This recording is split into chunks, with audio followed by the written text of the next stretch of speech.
Hola, preciosa. Gracias por estar aquí un domingo más. La semana pasada ya sabes que estuvimos hablando de esa autoexigencia y del perfeccionismo. Ay, madre mía. De esa presión que muchas veces sentimos, pues, de hacerlo todo perfecto, de estar en todo, de no fallar jamás. Y he leído vuestros comentarios y de verdad, gracias por compartir tanto. Y si no lo has visto, te aconsejo que lo veas, te invito a que lo veas, a que veas ese vídeo anterior. Te lo dejo por aquí arriba porque todo está conectado, todo. Y si te interesa seguir profundizando en estos temas, si te ves reflejada en todo esto que vamos hablando cada semana, suscríbete, toca la campanita y así YouTube te avisa cada vez que yo suba un nuevo vídeo. Por ahora, seguimos cada domingo por aquí, caminando juntas. Pues estás en el canal de Mari Carmen Arellano, donde yo te ayudo y te acompaño a que cumplas todos tus sueños porque los tienes entre tus manos. Bueno, y ya estamos de vuelta. Y ahora sí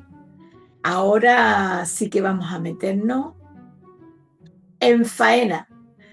Bueno, hoy quiero hablarte de algo que de verdad duele, de algo que muchas veces no reconocemos, que disimulamos o que simplemente no queremos ni siquiera mirarlo. Hoy vengo a hablarte del miedo a delegar, pero no como un problema técnico, no, ni como algo empresarial, no. Hoy te hablo de ese miedo a delegar como como una herida emocional, como algo que te puede romper por dentro si no lo miras a tiempo.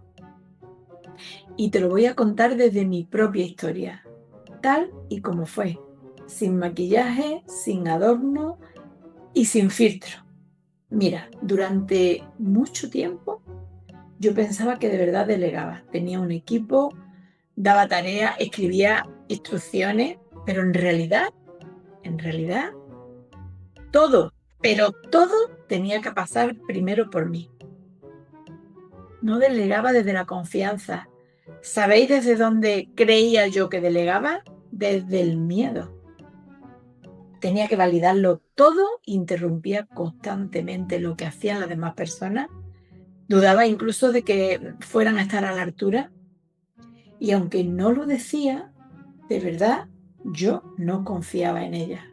Incluso las personas que trabajaban conmigo eran personas brillantes, creativas, entregadas, pero yo la tenía como si estuvieran con el freno de mano puesto. De hecho, más de una persona, creo que fueron hasta 3 personas, renunciaron a su puesto de trabajo.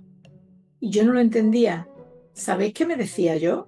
La gente no quiere trabajar, la gente no se quiere implicar. Mentira, no las dejaba trabajar. Y lo más duro es que no me daba cuenta.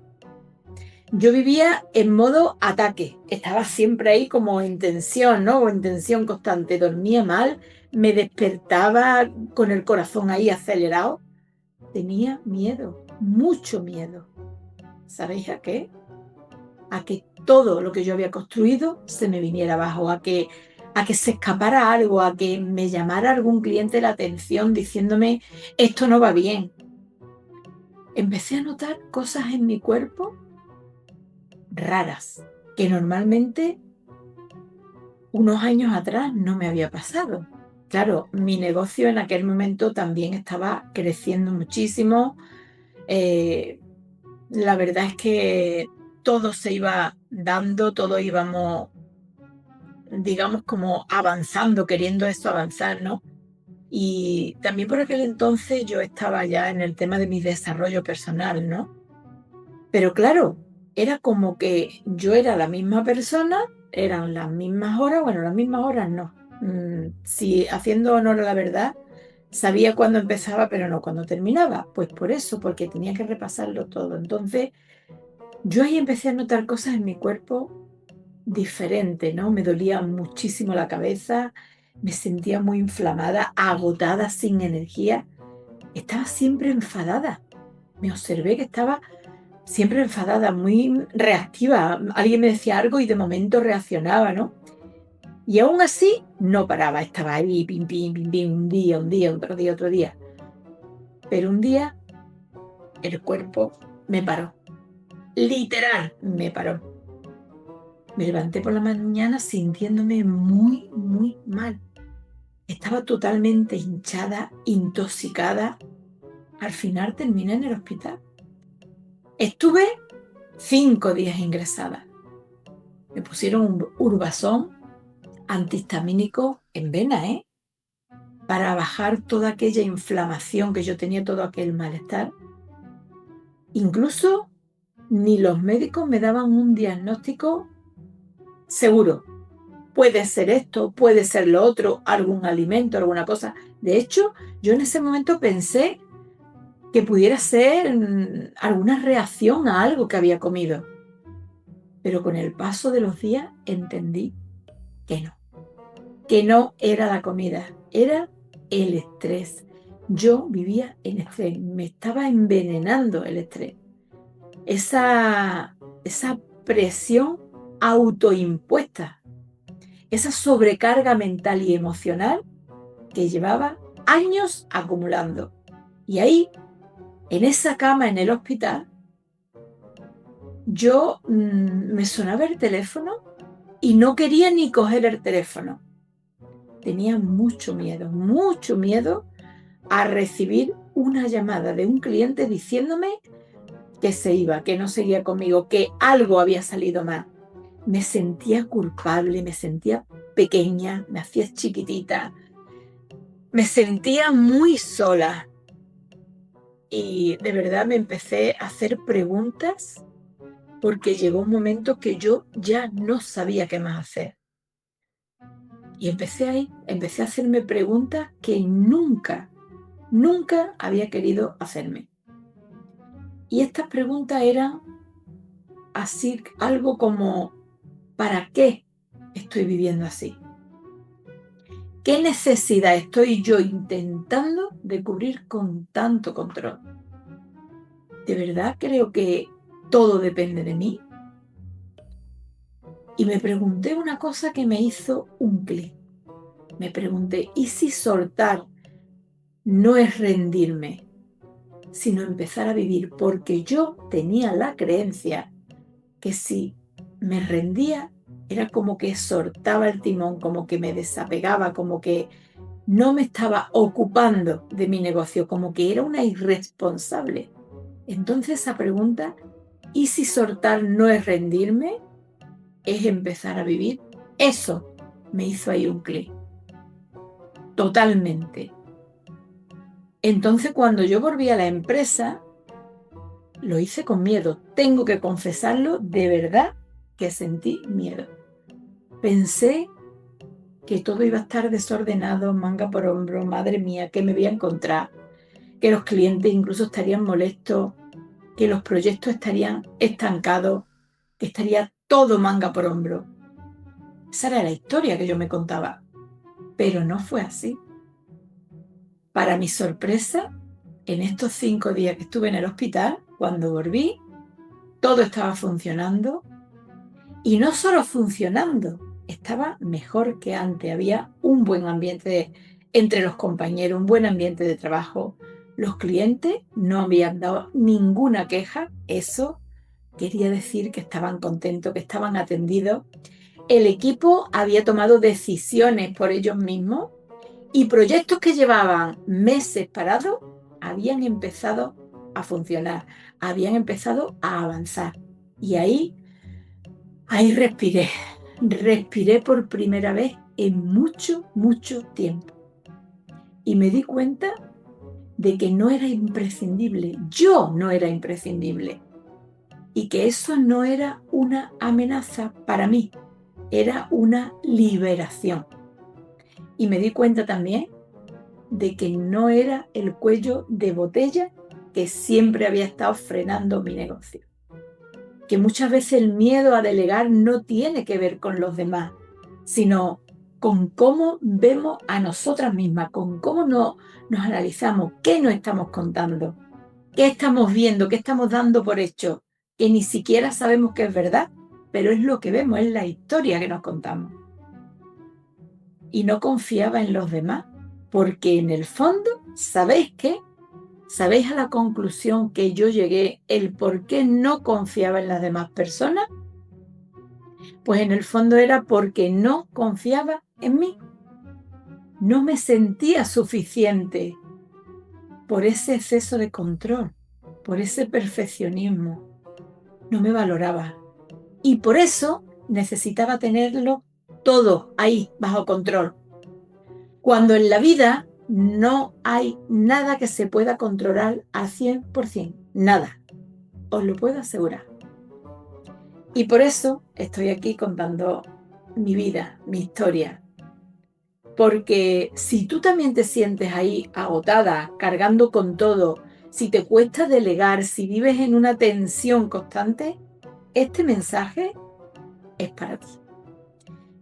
Y ahora quiero decirte algo importante. Al igual que yo, en aquel momento que ya estaba trabajando en mi desarrollo personal y profesional, pude buscar personas que me pudieran dar otra visión de esto, que me acompañaran y que desde ahí pudiera hacer cosas que me habían parecido hasta entonces imposibles.